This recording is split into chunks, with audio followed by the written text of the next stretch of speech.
Olá, seja muito bem-vindo a mais um Nefroclínicas Convida. Eu sou o Dr. José Neto, clínico geral e nefrologista aqui na cidade de Belo Horizonte, diretor de ensino, pesquisa e inovação da Nefroclínicas. Tem aqui comigo hoje um colega, não, um grande amigo, um longevo amigo, Dr. Leonardo Gomes, grande Léo Gomes, que a gente é contemporâneo de faculdade, fizemos show medicina juntos, né, Léo? E Léo é um cara que eu gosto muito e que vou ter o prazer de trabalhar com ele agora lá no Instituto Horizonte. Apesar de muito próximo, a gente nunca trabalhou junto, então é um prazer enorme te ter aqui, Léo. Obrigado pelo pronto aceite. Tenho certeza que esse nosso bate-papo aqui vai ser bastante produtivo para esclarecer a população a respeito desse tema tão frequente, tão prevalente como é a nefrolitíase, né? O famoso cálculo renal. Beleza. Bacana, Neto. Eu que queria agradecer o convite, né? Também estou bem satisfeito aí com essa possibilidade da gente estar trabalhando junto, né? Você fica falando que é longevo, né? O pessoal vai achar que a gente é velho, né, cara? Você tá com o cabelo branco, velho. O meu tá pouco, mas pelo menos tá preto. Então você tá denunciando a sua idade, né? Porque a minha tá mais na cara, né? Mas, cara, também estou muito otimista aí com essa possibilidade de a gente trabalhar junto, né? Igual eu estava falando antes, né? Eu já acompanho seu trabalho aí nas mídias sociais, né? Você tá sempre desempenhando um papel muito importante em trazer essas informações novas e abrir a cabeça das pessoas, né? Tanto na medicina baseada em evidência, quanto nessas questões da dieta, né? Que nós vamos ter até oportunidades de trocar algumas ideias aí ao longo da live nisso. Fechado. Léo, antes de entrar propriamente no assunto, eu queria que você se apresentasse para a turma, dizer de onde você vem. Eu já adiantei aqui que você formou lá no UFMG.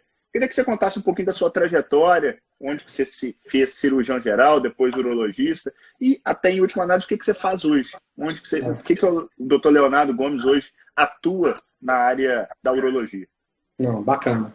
Então, como o Neto falou, fui formado em medicina pela Universidade Federal de Minas Gerais. Para entrar na área de urologia, necessariamente você tem que fazer cirurgia geral primeiro. Então, eu fiz cirurgia geral no Hospital Semper, e depois mais 2 anos no Hospital Municipal de Lomberes, onde eu mexi com a parte de trauma e urgências, né? Então, depois de 4 anos de cirurgia, eu fiz a residência de uro, que são mais 3 anos de residência, né? Eu fiz a residência de uro na Santa Casa, onde eu continuo trabalhando até hoje. Então, efetivamente, eu tenho uma posição lá na Santa Casa, trabalho com os residentes, treinando os residentes. Eu também desempenho essa função de treinamento de residente no Hospital Life Center, no Veracruz. Hoje a gente vai iniciar esse trabalho também agora de coordenar a equipe de urologia no Instituto Horizonte, né? Onde vão ter a oportunidade de trabalhar junto, né? Assim, ao longo dessa carreira de urologia, a urologia é uma especialidade muito ampla, né? Muito vasta. Então acaba que a gente tende a se setorizar em alguma coisa, né? Então, eu me dedico hoje em 2 áreas. Na Santa Casa, eu faço transplante renal e a outra área que eu me dedico muito é na cirurgia minimamente invasiva. Cirurgia minimamente invasiva dentro da urologia, a gente define como o tratamento dos cálculos, né? São cirurgias endoscópicas e com o objetivo de fazer um tratamento menos agressivo. E também na parte de laparoscopia e cirurgia robótica. Então, eu, ao longo desde que eu formei em urologia, eu me especializei nessa área, fui para Cleveland Clinic, fiquei um período lá me especializando. Depois eu tive, mais recentemente, na Universidade do Sul da Califórnia, onde eu fiz mais uma especialização mais na parte da robótica. Então, assim, não tem jeito, né, cara? Você que sabe, né? Não pode parar de estudar, você tem que estar sempre correndo atrás, né? Show de bola. E você faz também consultório, né, Léo? E aí a urologia não é só operar, né? A gente também tem que ter a parte clínica, a gente está no consultório, então eu tenho um consultório próprio, junto com outros 2 colegas que a gente trabalha e atua nessa linha de tratamento minimamente invasivo, né? De cálculo, das partes oncológicas e da parte de próstata, né? Benigna, onde eu atendo, e também atendo no Life Center, na Santa Casa, um pouco de público, um pouco de privado, né? Para tentar ajudar o máximo de gente possível aí, né? Show de bola, Léo. Léo, eu queria até deixar aqui um esclarecimento, já que a gente está falando para o público leigo. Muita gente confunde nefrologia com urologia, né? Então, qual que é a diferença? Eu falo isso porque eu explico isso para minha mãe. Até hoje ela não entendeu, mas de todo jeito eu vou continuar insistindo. O nefro e o uro são o clínico geral e o cirurgião geral, que se especializaram nessa área gênito-urinária. Então, na realidade, no caso específico que a gente vai falar hoje, o cálculo renal, eu sou o cara que efetivamente tento diminuir a probabilidade de um novo cálculo, de que aquele cálculo que está lá cresça, e o Léo é o cara que vai lá e tira aquele cálculo, que trata o cálculo. É óbvio que existe uma interseção, e vários urologistas também fazem parte desse tratamento, que é essa metafilaxia, né, esse tratamento preventivo, mas de uma maneira bem simplista, um é o cirurgião, apesar de atender em consultório, e o outro é o clínico geral. Concorda? Não, você foi perfeito na colocação. Eu já tinha até lido em algum post seu que você fez essa comparação, que o urologista está para o cirurgião, assim como o nefrologista está para o clínico, que é uma coisa mais fácil das pessoas visualizarem e entenderem. Mas o cirurgião e o clínico também tem que trabalhar junto, né? Eu acho que mais do que nunca a gente vê que o trabalho em equipe ele é essencial para que as coisas funcionem, né? Eu costumo dizer, Léo, um suporta o outro, né? Eu costumo dizer que o nefro é o que está na casa de máquinas e o cirurgião que está mexendo na tubulação. Mas se um dos dois der problema, dá ruim do mesmo jeito. Dá ruim do mesmo jeito. Né? Léo, especificamente, cálculo renal, eu sei que é um assunto que você gosta, a gente inclusive vem discutindo, a gente vai falar sobre isso lá para o Horizonte, quais são os nossos planos que já estão em andamento, mas é algo frequente e dentro dessa frequência, como que isso se comporta dentro da pessoa que tem cálculo renal? É algo que recorre também? Realmente o cálculo renal é uma doença bem frequente, né? A gente vai pegar aí os dados, né? A gente vai falar que 1 a cada 20 brasileiros vai acabar sofrendo do cálculo ao longo da vida, né? Então você vê que é uma coisa bem prevalente. Uma outra coisa que chama atenção também é que é uma doença que costuma acometer as pessoas na faixa de idade bem produtiva. Então o impacto do cálculo na vida das pessoas ele é muito sentido, porque são pessoas que normalmente estão ali trabalhando, desenvolvendo uma atividade do dia a dia mesmo, né? E o impacto socioeconômico disso é muito grande. Então é uma doença que tem esse outro lado também. E a importância da gente estar conversando isso aqui hoje é que muitas vezes a pessoa lembra do cálculo quando está passando mal lá no pronto-socorro, né? E aqui naquele momento promete de tudo para nunca mais querer ter pedra. Mas passou um tempo, esqueceu da cólica, esquece que tem que fazer prevenção, esquece que tem que voltar no urologista, esquece que tem que ir no nefrologista, e aí a doença vai acabar voltando, né? Então a gente tem aí, se a gente for pegar em dados, né, é mais ou menos algo em torno de uns 13% com um ano e chegando até 50% em 10 anos, né? Então você vê que, à medida que vai passando o tempo, vai aumentando a chance disso recorrer. E se não fizer nada, fatalmente vai acontecer, né? Léo, eu acho que você tocou num ponto bem importante, que é essa questão da busca da ajuda na urgência, né? O cálculo renal, diferentemente da doença renal crônica, por exemplo, ele tem sintomatologia. Mas não é infrequente, eu acredito que no seu consultório não deve ser diferente, pessoas chegarem com dor nas costas e às vezes até com um exame mostrando um cálculo renal.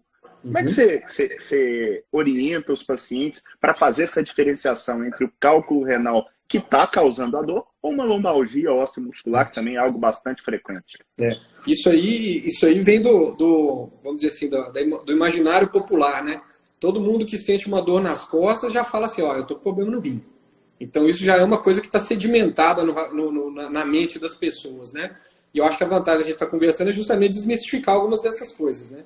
Então não é infrequente a pessoa chegar no consultório com essa queixa de dor nas costas e a gente tem que fazer uma investigação para cálculo, né? Porque a pessoa está com essa dúvida, tem essa preocupação e muitas vezes chega nessa situação também de trazer já o exame de imagem com o cálculo e a dor.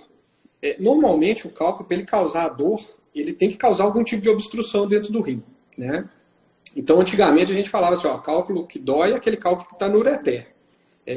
Mas a gente percebe que não necessariamente é sempre assim. Essa é a dor mais típica, mais clássica, que a gente vai discutir, né? A questão da cólica renal, né? No pronto-socorro. Mas às vezes o cálculo dentro do rim ele pode causar pequenas obstruções, ele pode ter alguma sintomatologia mais leve, que às vezes vai se manifestar como essa dor nas costas, né? Mas em geral você vai ter outros sintomas também. Às vezes você vai ter infecção urinária, que é uma coisa que chama muita atenção. Às vezes aquelas infecções recorrentes, elas podem estar relacionadas com cálculo e muitas vezes não é incomum a gente ver pessoas que vão no pronto atendimento, nas UPAs, né? Várias vezes, são medicadas, tomam antibiótico E aí, um belo dia, feito um exame de imagem, tem um cálculo coraliforme dentro do rim. Então, tem que se avaliar também outras questões, né? Às vezes esses cálculos não causam nem dor, mas eles são muito deletérios, eles destroem o rim, né? Então, às vezes, aquela infecção urinária que foi negligenciada pode ser um sinal, né? E a questão da dor, realmente, às vezes, é difícil. A gente tem que julgar com aqueles diagnósticos diferenciais. Às vezes, o paciente tem uma dor, mas tem uma irradiação para o membro inferior. O paciente, às vezes, tem uma dor, mas tem já uma história de fibromialgia, de síndrome do intestino irritável. Então, você tem outras questões clínicas que vão ajudar a gente também a fazer o diagnóstico diferencial dessa dor, né? Mas se você perguntar, histórico familiar, já teve cálculo, já tem um histórico aí de infecção, vamos pensar também no cálculo, né? Vamos investigar o cálculo, né? Eu acho que outra que é bem boa para a turma é o seguinte: dor bilateral normalmente não é cálculo. O cara não é tão azarado assim de ter essa obstrução dos dois rins, lados. Porque isso que o Léo falou, eu acho que é uma coisa importantíssima, as pessoas entenderem por que o rim dói, né? O rim dói quando ele está entupido, quando não tem como uma vazão para a urina que está sendo formada ali dentro. Por isso que dói, por isso que cálculo dói, por isso que infecção do rim incha o rim, por isso que ele dói. Então, dor, e normalmente não é dorzinha, né, Léo? Tende a ser uma dor de moderada intensidade para forte. A dor da cólica, que é aquela que vai levar a pessoa a procurar o atendimento, não é uma dor que você vai negligenciar ela. Tá? É lógico que dor é uma coisa muito pessoal, individual. Cada um vai ter, às vezes, aquela capacidade de tolerar melhor ou pior, né? Mas, em geral, não é uma dor que você vai deixar para lá. Você vai buscar algum medicamento, seja em casa ou seja no pronto atendimento, né? Mas é uma dor que realmente não vai te deixar em paz.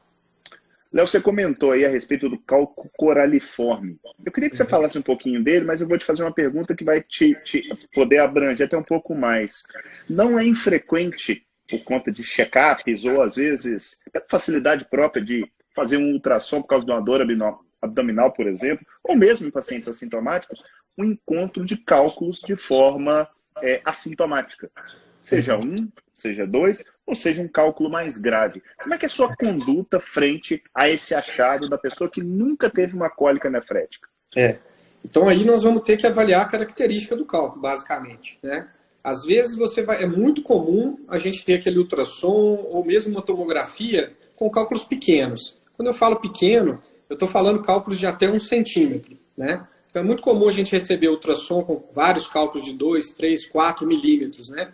Esses cálculos pequenos e assintomáticos, né, a pessoa não sente nada, é um achado eventual, em geral esses cálculos a gente vai monitorar, a gente vai acompanhar. É o momento, às vezes, da gente indicar, às vezes, uma orientação para o nefrologista, para a gente analisar, às vezes, dependendo do volume de cálculos, se às vezes tem uma doença por trás disso, onde a gente pode atuar, doenças metabólicas, síndrome metabólica mesmo, que é muito dito ultimamente, questões, às vezes, da paratireoide e outras doenças, né, sarcoidose, que podem se manifestar como um cálculo, né? Então, esses medicação, casos, né, Léo? Cada vez mais frequente suplementações aí de vitamina C, exato, vitamina D. Vitamina C, e tudo isso, né? Então, é bom a gente fazer esse rastreamento. Mas, normalmente, esses cálculos assintomáticos, a história natural deles é de tranquilidade. Eles, às vezes, vão ficar muitos anos dentro do rim, sem causar dor, né? A probabilidade ao longo de 5 anos de algum evento relacionado a um cálculo menor que 1 centímetro chega a ser menos de 50%. Né? Então, mais da metade das pessoas vão conviver com esse cálculo e esse cálculo não vai trazer nenhum problema. Né? Mas é muito importante que está sendo acompanhado, está sendo monitorado, está sendo orientado a mudanças de hábito, etc. Agora, quando a gente tem cálculos maiores, né, cálculos acima de 1 centímetro, aí você já começa a ter que ponderar algum tipo de intervenção. Porque, em geral, esses cálculos um pouco maiores, a história natural deles é diferente. Eles têm uma tendência maior a virar cólica, a migrar e obstruir o rim. Eles têm uma tendência maior a gerar sangramento, infecção. Então, às vezes, a gente vai ter que discutir com o paciente algum tipo de terapia intervencionista, né? Em relação ao cálculo coraliforme, ele já é uma complicação, já é um cálculo muito maior, um cálculo mais complexo. Ele é coraliforme porque ele lembra a forma de um coral. Né? O rim ele é cheio de ramificações, não sei se o pessoal já teve a oportunidade de ver uma imagem, um desenho, uma foto de um rim. Né? É como se tivesse vários canais e esses canais estivessem sendo ocupados e obstruídos pelo cálculo. Então, é um cálculo que normalmente está relacionado à infecção e ele tem o potencial de lesar o rim e às vezes as pessoas até perdem o rim por causa desse cálculo. Esse cálculo, em geral, ele tem indicação de fazer cirurgia, né? E o tratamento aí vai depender da complexidade, da posição, da localização, do tamanho. E aí a gente pode até falar das técnicas que a gente tem aí para poder fazer isso. Beleza, vamos chegar lá. Vou aproveitar uma pergunta aqui da Regiane Rezende. Ela fala que tem nefrocalcinose, que é uma doença que por si só já aumenta o risco do cálculo renal e que já passou o duplo J 2 vezes. Nessa situação, Léo, pessoa que já teve uma cólica nefrética, né? Precisou inclusive usar uma das técnicas que a gente vai falar, que é o duplo J. Como é que é o tipo de abordagem? Muda um pouquinho? Você passa a ser, de uma certa maneira, mais agressivo? Afinal de contas, a gente está partindo já para uma prevenção secundária? A pessoa já teve a doença? Normalmente, a pessoa que já foi submetida a tratamento cirúrgico, pela maioria dos guidelines, ela já é considerada como uma pessoa de alto risco, né? Então, de cara, essa pessoa já merece ter uma avaliação do ponto de vista de causa da formação do cálculo para que a gente possa intervir, né? Então, realmente, essa pessoa que já foi submetida à cirurgia, ela tem que ter um cuidado maior, né? E merece um acompanhamento maior, né? Sem dúvida. Quando a pessoa, Léo, chega no pronto-socorro, normalmente quem é chamado é o uro, né? Não é o nefro que entra nessa altura do campeonato. E eu queria que muita gente tenha a dúvida do seguinte: olha, esse meu cálculo vai sair sozinho? Eu vou precisar de cirurgia? Dá para esperar? Não dá para esperar? Como é que é a orientação para os pacientes em meio a uma cólica vigente? Normalmente, nem todos os serviços contam com um urologista presente de plantão, né? Em alguns hospitais que eu trabalho, eu fico de plantão, então eu estou lá e chega o paciente, normalmente ele é encaminhado para mim. Em outros locais ele vai ser atendido ou pelo clínico ou pelo cirurgião de plantão. Mas, em geral, a primeira conduta é apagar fogo, medicar e solicitar exames básicos, né? Com o paciente medicado, aquela cólica mais sob controle, aí nós vamos analisar a situação. Em algumas situações, vai ter uma indicação imediata de você tratar o cálculo. Quando você tem uma infecção junto, porque um rim obstruído com infecção é uma situação potencialmente grave, né? Se você não atuar, aquilo ali pode evoluir de forma rápida e muito grave. Então, é uma indicação de você fazer uma cirurgia, né? E naquele caso onde você medicou, apagou o fogo, mas o incêndio não terminou. Continua com dor, continua vomitando, continua tendo sintomas relacionados ao cálculo. Então, naquela dor intratável, acaba que você tem que desobstruir o rim, para diminuir aquele inchaço, que é o que está causando a dor e os problemas, né? E quando o tamanho faz diferença? Pode falar. Não, eu ia falar se o tamanho faz diferença. Pois aí entra essa questão, né? Tem duas coisas que a gente leva em consideração, né? Basicamente, né? Tem um trabalho bem interessante em inglês, né? Que analisou essas variáveis. E aí ele fala o seguinte: que o tamanho do cálculo e a localização do cálculo, eles têm que ser levados em consideração para você definir a probabilidade desse cálculo passar ou desse cálculo ser expelido, né? Porque se não tem aquela indicação formal de você tirar a pedra, aí nós podemos discutir com o paciente, esse cálculo tem chance dele sair. Mas aí eu vou analisar essas variáveis. Eu vou falar assim, é um cálculo, por exemplo, de 7 milímetros, né, que está no ureter proximal, ou seja, ele acabou de sair do rim e está descendo. Então ele ainda está alto. Qual que é a chance que tem dessa pedra sair? Né? Aí eu costumo ter uma tabelinha, né? É difícil às vezes de guardar essas variáveis todas na cabeça, né? Então se eu tiver esse exemplo, por exemplo, 7 milímetros no ureter proximal, aí eu mostro a tabelinha que eu tenho com os dados para o paciente e falo o seguinte, a chance dessa pedra sair é em torno de 14%. Então, se a gente esperar, você tem uma chance de 14% de eliminar essa pedra. Se você não eliminar, a gente tem que operar. Como é que a gente faz isso? O rim ele pode ficar bloqueado no paciente sem dor por até 3, 4 semanas. Mais do que isso, aquele bloqueio começa a ser deletério para o rim. E aí o rim pode ter alguma perda. E mesmo se a gente fizer a cirurgia, ele pode depois não recuperar 100%. Então, existe um tempo que a gente pode esperar. E seria esse tempo de 3, 4 semanas. E aí eu coloco para o paciente, a sua chance é essa. 14% de chance da pedra sair. Se a gente pegar, por exemplo, uma pedra de 5 milímetros, que esteja, às vezes, no ureter distal, né, a chance dessa pedra sair, né, ela é em torno de 90%. Então, uma pedra pequenininha, que está lá embaixo, perto da saída, a chance dela sair é muito grande. Então, às vezes, vale a pena esperar. Então, tem que ponderar isso com o paciente. E eu coloco também muitas outras situações do dia a dia, porque não tem uma regra de bolo. Essa tabelinha me ajuda, e ajuda o paciente a definir. Mas, por exemplo, o paciente está trabalhando, ele está estudando, está cheio de compromisso.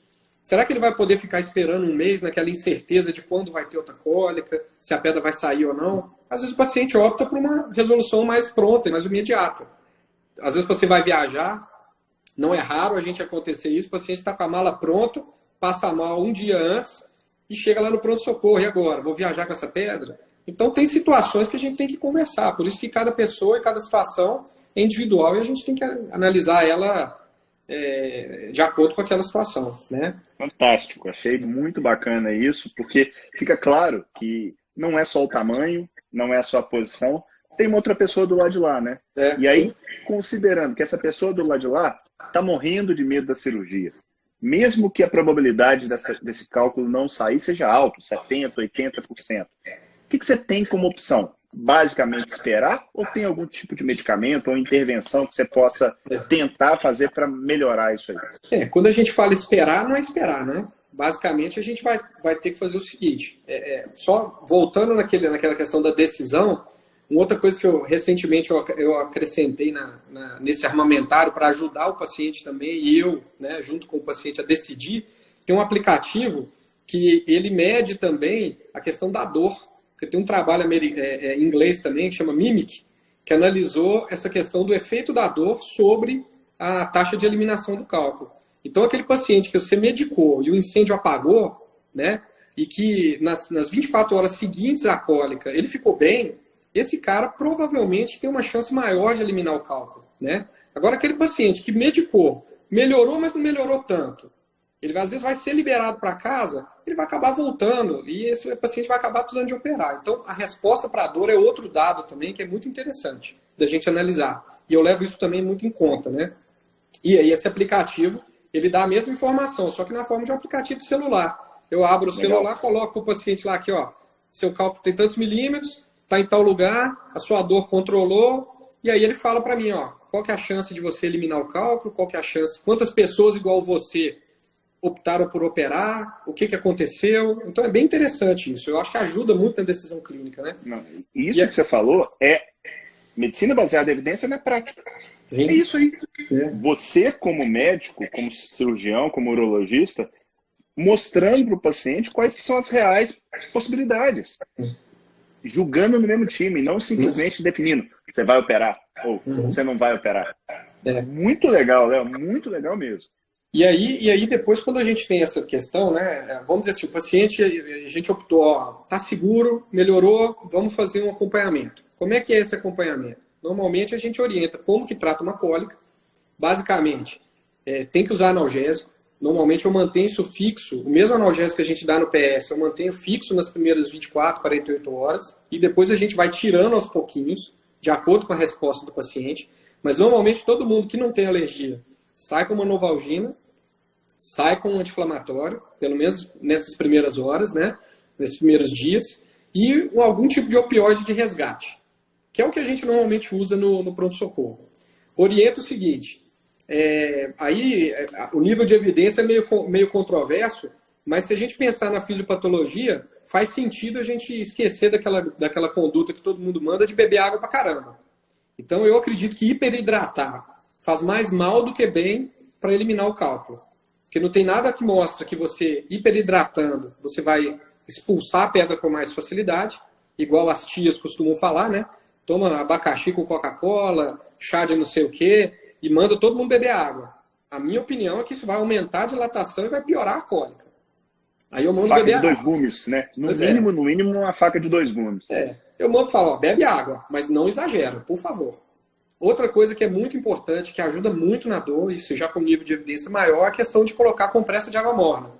Então, teve cólica, compressa de água morna, banho de água quente e entrou com analgésico. É assim que vai tratar os primeiros dias. A dor está amenizada, está sob controle, vamos tocando. A questão de usar os dilatadores, ela é um pouco controversa. Isso aí realmente tem gente que defende e tem gente que acha que não faz diferença, né? Eu acredito que se a gente for pesar risco-benefício de efeito colateral com um potencial benefício em termos de eliminação, eu acabo prescrevendo. É difícil, a gente tem que ver o perfil do paciente, às vezes paciente idoso, às vezes paciente com algumas comorbidades, eu tento segurar, porque são remédios que às vezes alteram a pressão e tudo, mas pode ter um potencial de ajudar a eliminar cálculos, principalmente esses cálculos mais distais, né? E se não ajudar nisso, tem alguma evidência que pode ajudar na cirurgia, porque pode, às vezes, auxiliar na dilatação e facilitar o acesso para a cirurgia. Então, esse é o pacote. E aí eu peço para o paciente, observa o xixi, faz um xixi no coador de café, num paninho, para ver, porque se a pedra sair, já é um primeiro indício de que tudo está bem. Outro detalhe que é muito importante é a questão da dor. Às vezes a pessoa fala assim, minha dor acabou, resolveu o meu problema. Mas isso pode ser um engano perigoso. Porque uma pequena porcentagem das vezes, você vai ter uma dilatação persistente sem dor. E esse é o cenário mais perigoso. Por isso que tem que acompanhar, tem que observar. Todo mundo que entrou lá para o tratamento clínico, ao final dessas 3, 4 semanas que eu falei, né, de acompanhamento, tem que ter um exame de imagem. Mesmo quem eliminou a pedra. Então é obrigatório ter um acompanhamento. Né? O paciente não pode ficar solto. Pode mandar para casa e ficou por isso mesmo, né? Tem que algo bem frequente, né, Léo? Eu acho que assim, hoje existe uma carência nos hospitais dessa comunicação, né? Às vezes o cara está no PS, quem vai atender não é o urologista, o clínico atende, tem a receitinha de bolo lá, dá o remédio, o cara vai embora e fica perdido. Não tem uma referência, não sabe quem procurar, né? Então a gente tem que cercar isso, né? E eu queria fazer 2 comentários. Um é uma curiosidade, talvez você não conheça. Eu estava fazendo uma revisão um tempo atrás para escrever para o blog a respeito do tema, e achei um randomizado dizendo que atividade sexual aumenta a possibilidade de expulsão do cálculo. Já viu isso? Pois é. Eu não sei como é que eles conseguiram fazer isso. Eu já tive um colega que depois da relação sexual teve uma cólica. Ele até me ligou e falou assim, tô tendo um sangramento aqui depois da relação, tem um negócio que está acontecendo comigo, o que foi que está acontecendo e tudo. Aí a gente, depois de muito pensar, falou, será que não é um cálculo, né? Fizemos ultrassom, estava o cálculo lá. E ele acabou eliminando. Então, realmente tem um fundo de verdade, né? Mas não faz parte do meu receituário, não. Eu achei isso divertidíssimo. E uma pergunta muito comum dos pacientes é o seguinte, o tal do chá de quebra-pedra funciona? Pois é, aí entra naquelas coisas que eu já andei lendo muita coisa que você também, inclusive, escreve a respeito disso. Acho que você primeiro escreve muito bem e a forma de ler ali é bem didática, né? Então, o chá de quebra-pedra é aquela história. Mal não faz, né? Agora, se faz bem, a gente não vai ter aquele nível de evidência para poder afirmar. Na pior das hipóteses, ajuda sendo água, né? Então, você está hidratando, está melhorando. Mas pode ser que tenha algum benefício, né? E tem os estudos pequenininhos que sugerem benefício. Então, realmente concordo com você que o risco de dor é muito baixo e pode estar ajudando. Então, naqueles pacientes que querem tomar, eu realmente também libero. Beleza, Léo, falamos um pouquinho do tratamento conservador. Não, doutor, eu preciso tratar disso agudamente. Quais que são os passos? O que você vai buscar em termos? Eu sei que talvez o grande mantra seja a desobstrução, não necessariamente a retirada do cálculo. Como é que vocês definem isso e como é que você explica isso para o seu paciente? As possibilidades de tratamento cirúrgico. Você falou muito bem isso aí. Acho que na hora que a gente vai falar da cirurgia, a gente tem que também, da mesma forma que explica das expectativas do tratamento clínico, né, essa possibilidade de resolver, de eliminar a pedra, etc. A gente tem que falar isso a respeito da cirurgia, tem que ser claro em relação a isso, né? Falar sobre os riscos, a capacidade de resolver o procedimento, né? E como você disse, na região, no momento agudo ali, o objetivo é desobstruir, porque quando você desobstrui o rim, você resolve a questão da cólica. Agora, se você conseguir tirar a pedra também, é um ganho, né? Porque aí você resolve tudo. Então, a questão de resolver a pedra depende também daquela situação da localização. Quando a gente tem um cálculo mais perto da bexiga, que a gente fala cálculo distal, né? É mais fácil da gente fazer a cirurgia. Porque a cirurgia, ela envolve entrar com um aparelhinho bem fininho, né? Por dentro do canal, dentro da bexiga, identificar esse orifíciozinho que comunica o ureter com a bexiga, que é onde a pedra normalmente está. A gente tem que dilatar um pouquinho esse canal e entrar com esse aparelho. Esse aparelho, ele lembra um pouco aquelas antenas de carro antigo, né? que ela é fina na ponta e grossa na base. Então, quanto mais eu tiver que entrar com o aparelho dentro do canal, mais apertado vai ficando. Então, isso quer dizer o quê? Que se eu tiver que subir muito para pegar uma pedra lá no alto, a chance de eu chegar lá em cima é menor, o risco que eu tenho é maior de machucar. Então, em algumas situações, você vai acabar só desobstruindo, principalmente esses cálculos mais proximais, né? Agora, quando você tem disponível, né, isso às vezes não são em todos os hospitais, quando você tem disponível um equipamento que é diferente desse equipamento, que é o ureteroscópio semirrígido, né? O outro equipamento é o ureteroscópio flexível. Ele parece uma cordinha esse cabinho de carregar iPhone. Ele é bem fininho e ele é maleável. Então eu consigo, às vezes, entrar dentro do rim. Então, quando eu tenho esses equipamentos e eu tenho esse acesso a esse armamentário, a chance de eu resolver o cálculo aumenta, tá? Então, isso é questão anatômica. Agora tem outras questões que também são complicadoras, né? Quando a gente tem uma infecção, por exemplo, aí a questão da desobstrução ela é mais imperativa ainda. E muitas vezes a manipulação cirúrgica é mais arriscada. Então, às vezes, na questão do risco-benefício, vale mais um rim desobstruído e um paciente tratado e resolvido ali naquele momento, para você voltar depois e fazer o tratamento definitivo, do que você arriscar ou prometer que vai fazer tudo numa vez só e colocar o paciente em risco, né? Risco de uma infecção mais grave, risco de uma lesão mais grave. Então, tem que ser bem honesto, né? E colocar as expectativas do paciente mais na realidade, né? Eu acho que a turma que está nos assistindo aqui, principalmente os leigos, eles devem estar assim, pô, mas como é que é possível desobstruir se eu não tiro o cálculo? Aí entra aquela questão que alguém já até comentou do duplo J, né? O duplo J é uma mangueirinha que ele chama duplo J porque ele tem um rabinho de porco numa ponta e um rabinho de porco na outra. E ele vai entrar por dentro desse canal e vai passar, às vezes, ao lado do cálculo, fazendo como se fosse uma comunicação direta do rim com a bexiga. Então, às vezes, o cálculo continua no lugar onde ele está, mas a gente criou esse bypass, né? Esse desvio através do uso do catéter, né? Algumas vezes também o que acontece é que a gente, às vezes, empurra a pedra de volta para dentro do rim, ela volta para o rim e a gente coloca o catéter para garantir que essa pedra não vai descer e não vai obstruir de novo, né? Beleza. Eu acho que você tocou num ponto, e foi bem interessante você ir mostrando as várias possibilidades que você tem, da importância da tecnologia no caso aí do tratamento agudo da crise renal e até daqueles quadros crônicos, mas que exigem tratamento cirúrgico. E lá no Instituto Horizonte, vocês vão capitanear o primeiro Trilogy aqui no Brasil, se eu não estou enganado, né, Léo? Sim. Queria que você explicasse para o pessoal o que tem esse equipamento de vantagem em relação... Eu vi o vídeo, eu fiquei muito entusiasmado, achei muito legal. Queria que você contasse para o pessoal. Então aí, assim, nessa sequência, então, quando a gente está falando da questão aguda, né? Então eu acho que investir nessa tecnologia, no acesso para essa tecnologia é muito importante. Porque você, para entregar valor no tratamento dos pacientes, né? Muitas vezes você vai depender disso, né? Depender de ter esse ureteroscópio flexível, que é um equipamento que não tem em todos os lugares e que às vezes faz diferença. Você às vezes tem o laser, que é a forma que a gente utiliza para quebrar a pedra. Então muitas vezes a pedra está obstruída ou está agarrada, não tem como eu puxar ela ou tirar ela. Então para remover eu tenho que quebrar, e para quebrar eu tenho que usar o laser. Então você ter o aparelho de laser disponível no pronto-socorro para essas urgências é importante. Então, alguns hospitais, né, onde eu trabalho atualmente, a gente já tem essa possibilidade.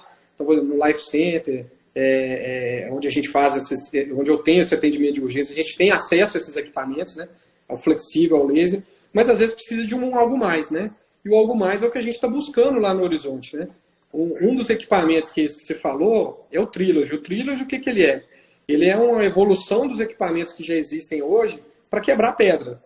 Então, ele chama Trilogy porque ele une 3 propriedades que são muito importantes na hora de fazer uma cirurgia de um cálculo que está dentro do rim. Aí já é diferente, não é bem para essa urgência, é para um cálculo que está dentro do rim. Aquele cálculo aliforme que a gente falou mais cedo, né? Então, o que esse Trilogy faz? Ele vai bater no cálculo como se fosse uma broquinha. Então, ele tem um poder de litotripsia balística. Ele tem acoplado no mesmo probe um ultrassom, que é como se fosse aquela broquinha do dentista, né? Que vai comendo a pedrinha, faz até o mesmo barulhinho da broquinha do dentista, né? E ele tem um canal por onde você aspira a pedra. Então, quando você junta essas três coisas, você otimiza muito o resultado da cirurgia, né? Então, aí você diminui o tempo, porque você quebra mais rápido. Imagina uma pedra grande dentro do rim, isso demora para fazer. Com esse aparelho é muito rápido, né? Você diminui a quantidade de pedra que fica dentro do rim, porque você aspira aqueles cálculos, né? E isso impacta no resultado final, que é um paciente com menos probabilidade de ter que voltar para o bloco cirúrgico e com maior chance de não ficar com nenhum cálculo residual, que às vezes vai dar algum evento futuro, né? Então, realmente foi um grande investimento. Realmente é o primeiro equipamento que está dentro de um hospital no Brasil. Eu tive a oportunidade de fazer a primeira cirurgia do Brasil, foi lá em Salvador, com um grande amigo meu, Fábio Sepúlveda. A gente teve a oportunidade de fazer o primeiro caso do Brasil. E o segundo caso foi aqui em Minas Gerais, numa criança de 5 anos, onde a gente pôde usar esse mesmo equipamento, né? Então, realmente, é um grande diferencial, né? E assim como ele, outras coisas, né? Outras técnicas, aparelhos de menor escala, de mini percutânea. Então, a gente está tentando fazer um negócio bem legal lá. Show. E eu quero até te aproveitar, até levando o pessoal aqui, eu estou vendo as perguntas, tá, gente? Eu estou tentando ir jogando as perguntas numa ordem cronológica, mas depois, no final, a gente tendo tempo, eu volto naquelas que, por acaso, não foram respondidas. A gente desenhou aqui uma jornada do paciente, e eu acho que em algum momento você comentou, olha, é aquele paciente que tem o cálculo, vai no pronto-socorro, é olhado por vezes por um clínico, por um cirurgião, que resolve, apaga aquele fogo, manda embora. Probabilidade de recorrência disso altíssima, né? A gente falou algo próximo de jogar uma moeda para cima em 10 anos. Então, não é infrequente recorrer. Alguém aqui perguntou para trás a respeito das causas do cálculo renal. Eu acho que talvez o fio da meada comece justamente aí. E eu queria que você contasse um pouquinho dos planos que, inclusive, nós estamos encabeçando lá no Horizonte de tentar fazer algo novo, algo que realmente junte multiprofissionais, nefro, uro, nutricionistas, em prol não de fazer mais cirurgia, mas de reduzir o número de cirurgias em prol de valor para o paciente. Conta isso para a gente, Léo. A ideia é bem interessante você trabalhar como o conceito da linha de cuidado, né? A linha de cuidado ela vai desde essa prevenção, né, geral dos pacientes que têm essa dúvida ou que têm pequenos cálculos, que estão assintomáticos e que querem uma orientação de como se comportar, como não ter a cólica, né? A gente suporta ao longo dessa linha de cuidado os pacientes que têm cólica, porque a gente vai ter um pronto atendimento que está alinhado com essa questão do urologista. Então, o paciente que chegar lá, ele vai ter um protocolo para ser atendido, ele vai ser atendido seguindo esse fluxograma que a gente falou, né, de medicar para a dor, solicitar os exames, identificar qual que é o problema. A partir desse momento, o urologista ele é envolvido, nós vamos ter essa oportunidade de discutir com o paciente as possibilidades de tratamento, né? Se vamos indicar cirurgia, se vamos fazer um acompanhamento. E o paciente vai sair dali do pronto atendimento dentro dessa linha de cuidado, né? Então, a gente não vai perder o paciente. E o paciente não vai perder também a oportunidade de ter um acompanhamento, né? Se for necessário fazer uma cirurgia, ele vai ser operado prontamente ou no momento que for adequado. E se o cálculo for eliminado espontaneamente, ele volta para essa linha de cuidado para adentrar na prevenção secundária, igual você tinha comentado, né? Nós vamos atrás da causa, vamos buscar o motivo pelo qual o paciente teve aquela cólica, né? E por que formou aquele cálculo.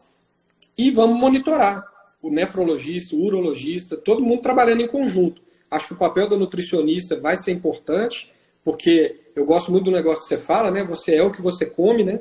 E no cálculo isso é super verdade, né? Os hábitos estão muito relacionados a isso, né? Então acho que vai ser uma grande oportunidade a gente mudar a cabeça das pessoas e os hábitos, né?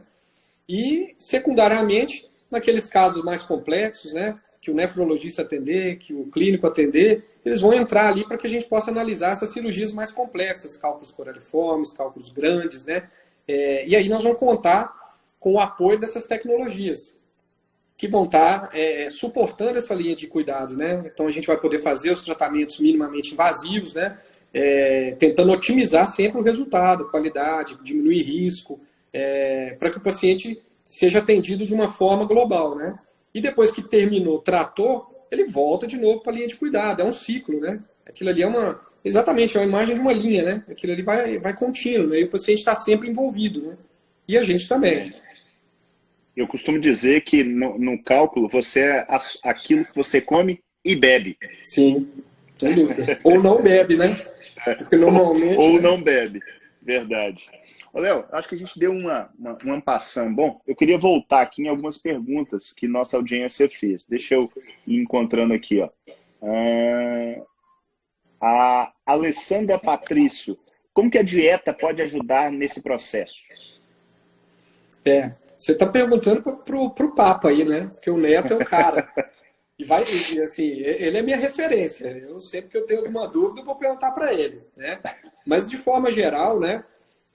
Eu acho que assim cada vez mais a gente vê que às vezes não é uma coisa específica, né? É muito comum o pessoal falar assim, é muito sal, é muito proteína, é muito aquilo. Sempre tem alguém que tem uma receita, né? É igual eu falei lá, vamos tomar abacaxi batido com Coca-Cola, que não sei o quê, chá de caninha de macaco, não sei. Então acaba que todo mundo tem uma receita. Mas o que eu acho que fica, né, é que o que é mais claro é a água, né? A água, se a gente não tem dúvida que realmente ingerir mais líquido e melhorar a hidratação é essencial. Agora, outras questões a gente vai ter que analisar individualmente, cada pessoa, dentro do contexto da doença, igual eu falei, né? Às vezes tem pessoa que está com excesso de peso, tem às vezes aquela síndrome metabólica, vai ter uma tendência às vezes de aumentar o ácido úrico, aí vão ser detalhes que vão fazer parte do contexto, né? E aí, mais uma vez, é importante ter esse cuidado individualizado, né?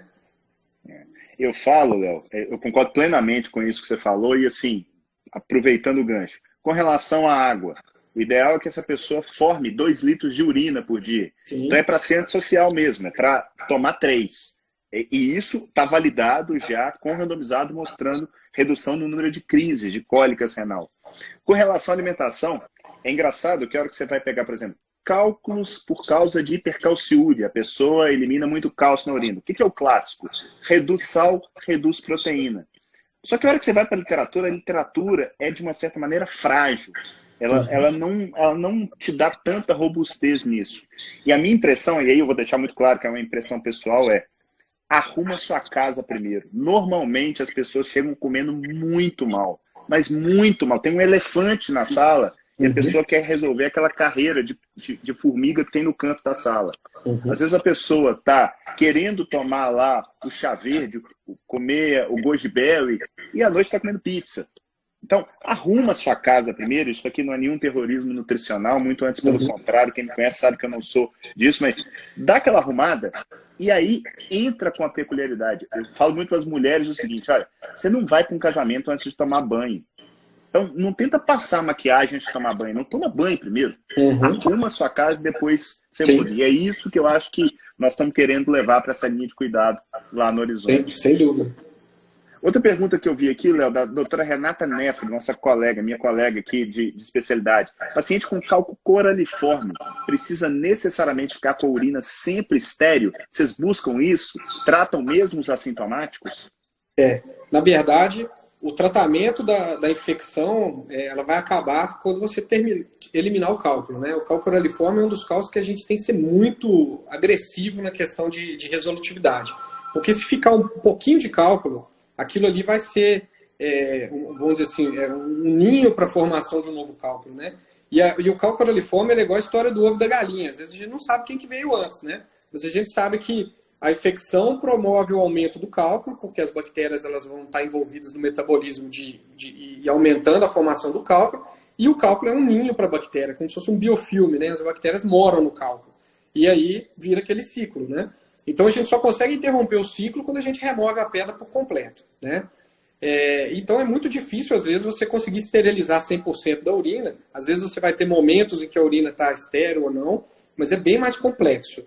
E a estratégia para tratar durante a cirurgia, né, também ela é bem questionável. A gente ontem ou anteontem, não sei, a gente teve uma reunião falando exatamente sobre isso na urologia, né? Os protocolos de profilaxia para a cirurgia do cálculo coraliforme, né? Então a gente leva muito em conta nesse cenário, muito mais às vezes a cultura da urina puncionada de dentro do rim e do cálculo do que a urina rotina colhida rotineiramente. Tem um trabalho que mostra que a correlação da urina rotina colhida espontânea comparada com o cálculo, comparada com a cultura da punção renal, é totalmente diferente. Você vai ter uma bactéria diferente. Então, às vezes, a gente tem que usar, às vezes, outros protocolos e, às vezes, até ajustar o protocolo depois que a gente está fazendo a cirurgia. Então, a gente só vai conseguir resolver esses casos depois que fizer a cirurgia, né? Felizmente, são os menos frequentes, né? Sim, sem dúvida. Realmente são casos desafiadores e, por vezes, difíceis de tratar. São realmente um grande desafio para toda a equipe envolvida no caso. Eu estou me lembrando aqui, eu estava com um paciente, fim da semana passada, um paciente mais velho, já com uma história longa de cálculos, e ele me perguntando assim, pô, doutor, eu fazia durante muito tempo a litotripsia extracorpórea, aquelas ondas de choque, tal. Isso ainda é uma coisa que é utilizada no arsenal terapêutico do urologista? Cara, eu acho bem interessante porque a gente, hoje com as mídias sociais, né, as distâncias elas encurtaram muito, né? Então eu discuto muito caso com colegas de fora do Brasil, né, da Europa, da Ásia, dos Estados Unidos, né? Até mesmo da América Latina, né? Tem muito amigo do México, da Argentina, né? E a gente vê que a litotripsia, ela tem uma presença variável nos lugares, sabe? Eu acho que no Brasil ela é muito pouco utilizada, ela é muito subutilizada. Quando a gente vai comparar com a Argentina, por exemplo, onde tem centros de referência, a litotripsia ela tem um papel importante, né?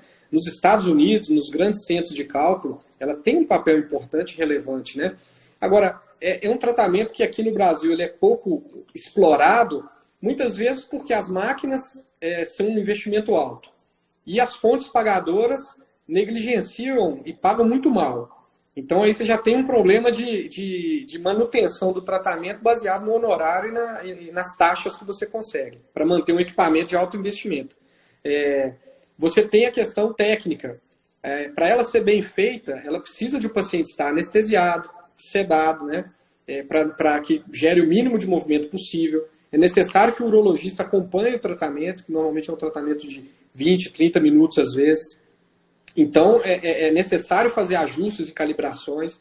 E com essa redução de honorário, o tratamento começou a ter um desuso, sabe? Mas eu ainda acho que é uma forma de tratamento muito interessante, muito importante. Eu ainda tenho um projeto de tentar resgatar isso, que eu acho que é bem válido, porque se a gente for pegar no armamentário de tratamentos para cálculo, é o menos invasivo de todos, né? Então, se você for perguntar para o paciente o que interessa para ele do ponto de vista de resolutividade, eu quero tratamento que me dê menos riscos e que eu sofra menos. Então, a litotripsia, ela encaixa nisso, né? Ela, lógico, vai ter as indicações, eu não vou fazer litotripsia, às vezes, num cálculo coraliforme, porque eu não vou conseguir resolver, eu não vou ter que bater várias vezes, mas aqueles cálculos menores, numa localização favorável, com uma densidade favorável, é um ótimo tratamento. Porque ele é feito ambulatorial, sob sedação, não tem nenhum tipo de corte, incisão, os resultados são razoáveis, quando feito de forma adequada. É o que eu vejo fora. Só que aqui a gente tem essa dificuldade, né? Eu acho que é um tratamento para se resgatar, eu acho que é bem interessante. Legal, tenho a mesma impressão. Eu acho que o problema, à luz da evidência atual, é econômico, não é científico. Tem essa mesma impressão que eu sei. Léo, outra coisa que eu acho que poxa, na nossa época, você falou que a gente está ficando velho, né? Na nossa época não era tão frequente assim a gente ter a disponibilidade de uma tomografia. Hoje a gente tem com muito mais facilidade. Se por um lado eu consigo enxergar nuances que eu não vejo no ultrassom, mesmo nas mãos de um bom ultrassonografista, por outro lado eu tenho a exposição à radiação, eu tenho o próprio custo para o sistema como um todo. Como é que você faz essa diferenciação assim, vou pedir para um paciente um ultrassom ou vou pedir uma tomografia? Até porque tem muito paciente que chega e fala assim, não, já faz logo uma tomografia direto. Como é que você lida com isso? Eu acho que aí entra o nosso papel de montar essa linha, né, de tratamento e criar protocolos, né? Que eu acho que é possível você utilizar ambos os métodos com racionalidade, né? Eu acho que, assim, pacientes jovens, magros, que têm um biotipo favorável, o ultrassom, na grande maioria das vezes, vai ser diagnóstico, ele vai ajudar bastante. E muitas vezes você vai definir o tratamento pura e simplesmente com o uso do ultrassom, principalmente em caráter de urgência, né? Que a gente está falando. Agora, em alguns cenários, né, a tomografia realmente ela vai ser necessária. Algumas vezes você pode fazer um ultrassom, esse ultrassom não ser definitivo, porque às vezes ele não consegue enxergar o cálculo, né? E às vezes você vai precisar de uma tomografia, né? E já tem alguns pacientes que às vezes vão chegar já com um perfil de uma baixa probabilidade de sucesso com ultrassom e você vai ter que usar a tomografia, né? Agora, sem dúvida eu concordo com você, a gente vai expor o paciente, esses pacientes de litiásicos, como a gente viu, né? Eles vão ter muitas recidivas. E se a gente for ficar fazendo tomografia toda vez que tiver cólica, tomografia toda vez que for tratar, tomografia depois para controlar, o paciente vai tomar muita radiação. Então, eu acho que a gente tem que realmente ter um uso racional e diminuir as taxas de tomografia. Outro ponto que a gente faz é usar protocolos também de redução de dose. Então, é possível conversar com os radiologistas, né? E aí é muito importante esse trabalho de grupo, né? Você ter acesso ao radiologista também é importante para você conversar com ele e é possível você regular a tomografia para diminuir a taxa de radiação. A gente consegue fazer até 1/5 da dose, né, de uma tomografia habitual com um protocolo específico dedicado para cálculo. Então é possível também a gente racionalizar até o uso da radiação na tomografia, né? Não, muito bom, Léo. Léo, estamos caminhando aqui para o finalzinho, temos mais alguns minutinhos para a gente despedir da turma. Passa rápido. Mas você vê, é o bate-papo que eu falei. Vai gostar. Pois é. Vai sair daqui viciado em live. Agora você vai ter que me convidar agora toda semana, né? Cara, vamos fazer direto lá do Horizonte. Pois é. Bom, essa aí vai ficar chique. Fique, né? Léo, primeiramente, muito obrigado. Eu sabia que ia ser esclarecedor o papo. Você é um cara, além de ótimo profissional, um grande amigo, extremamente articulado. Falar que você transforma coisas que às vezes são complexas para o leigo para algo palatável, algo que ele tenha como uma pessoa entender, e eu acho que é o objetivo dessas lives aqui da Nefroclínicas. Então, acho que deu para a pessoa ter uma ideia de toda essa jornada do paciente e como usar a tecnologia na hora que ela tem que ser usada e como realmente usar, tratar o básico, né? Tomar água, comer direito e ir no médico, ter atenção para aquilo, fazer prevenção na hora que precisa ser feito. As coisas elas não são um embate, elas na realidade elas estão ali em um uníssono para ajudar, em última análise, o nosso paciente. Então, muito obrigado pelo seu tempo, muito obrigado aí pela live. Queria que você deixasse uma mensagem aí para a turma de despedida. Pois é, ô Neto, eu também estou super satisfeito. Acho que assim, eu estava preocupado com como é que esse negócio de live, né? A gente está tão acostumado a dar aula, né? Fazer webinar, fazer aula para congresso, né? Agora a gente só fica fazendo webinar, né? Então, achei fantástico, foi muito bom. Assim, a gente já teve essa conversa, né? Para montar esse projeto, né? Também estou super animado com essa nova parceria, né? Essa possibilidade de estar junto com pessoas igual você, igual o Fernando, igual o Daniel, né? Pessoal da Nefroclínicas, eu acho que sim, foi uma grande aquisição para o projeto, né? Eu também estou muito feliz de ter montado um grupo de urologistas, assim, de primeira, igual te falei, né? A minha equipe, nós somos muito amigos, né? Praticamente uma família, né? São aqueles caras que você vê, assim, trabalhando aí no dia a dia, você vai assim, pô, quando que eu vou ter oportunidade de trabalhar? Às vezes o cara tá lá no Mater Dei, às vezes o cara tá lá no Felício Roxo, às vezes o cara tá às vezes no interior, né? E você fala assim, pô, eu queria tanto esse cara para trabalhar comigo, né? E agora a gente vai ter essa oportunidade. Então, eu estou super satisfeito também com essa integração que eu tive com o pessoal da URO, né? Eu acho que a minha equipe tá assim, nota 1000. Está todo mundo muito motivado pela possibilidade de a gente estar fazendo isso, né? Fazendo uma coisa nova, né? E agregar valor realmente, de verdade, no tratamento dos pacientes, né? Show de bola. E eu falo, Léo, qualquer empresa, ela é feita de pessoas. Não adianta ter uma empresa bonita, rica, muito bem decorada, se ela não tiver pessoas que entreguem valor ali dentro. E eu posso falar de cadeira, eu conheço a turma da urologia que está indo para lá. É o Dream Team. Difícil montar uma equipe tão boa quanto vocês montaram. É aquela coisa assim, não precisa escolher, velho. Quem tiver, pode ser a pessoa que vai tocar o caso, que você está tranquilo. Então isso é muito bom. Esse sentimento da turma nossa, da Nefroclínicas, é o mesmo. Eu tenho comigo um perfil de profissionais que me dá gosto de trabalhar, é aquela pessoa que acrescenta demais ao seu dia a dia, e em última análise quem ganha são as pessoas ao redor, no caso, nossos pacientes. Então, Leozão, muito obrigado, Fica com Deus, dá um abraço aí na Roberta, nas crianças, e nos encontramos muito em breve. Beleza? Beleza, cara. Ela acabou de mandar aqui um parabéns pra gente, ó. Tava lá Robertinha aí. Tá aí, ó. Beleza? Então é isso, Dona cara. Onça mandando um abraço. Pois é, isso aí. Isso aí. Tá vigiando aí, ó, pra ver se a gente não falou nada errado na live, hein? Beleza. Ela coloca o pessoal pra dormir, né? Pois é, nada. Chegar lá em casa tá tudo ativado. Gente, beleza. Obrigado. Essa live fica aqui gravada no IGTV do nosso Instagram e também vai para o canal do YouTube. Nós temos um canal do YouTube que está lá da Nefroclínicas. Todas essas lives estão disponíveis lá para vocês, esclarecendo uma série de dúvidas do paciente que tem algum tipo de problema renal. Hoje foi o dia da nefrolitíase. Grande abraço para vocês, fiquem com Deus e até a próxima. Valeu. Falou, Léo. Falou, turma. Valeu, um abraço. Tchau.